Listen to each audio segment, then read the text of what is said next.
सोलापुरात मान्सूनची दमदार एंट्री, पावसाच्या सरींनी उकाड्याला दिला दिलासा। सोलापूर शहरात अखेर मान्सूनचे दमदार आगमन झाले असून पावसाच्या पहिल्याच सरींनी नागरिकांना उकाड्यापासून मोठा दिलासा मिळाला आहे। गेल्या काही दिवसापासून वाढलेल्या तापमानामुळे हैराण झालेल्या सोलापूरकरांनी आज पडलेल्या पावसाचे आनंदाने स्वागत केले।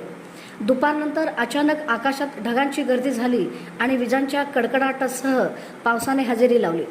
रस्त्यावर पावसाचे पाणी वाहू लागले तर वातावरणात गारवा निर्माण झाल्याने नागरिकांनी समाधान व्यक्त केले।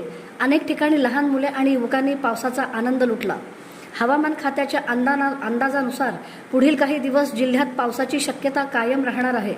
मान्सूनच्या या आगमनामुळे शेतकऱ्यांमध्येही उत्साहाचे वातावरण निर्माण झाले असून खरीप हंगामाच्या तयारीला वेग येण्याची अपेक्षा व्यक्त केली जात आहे।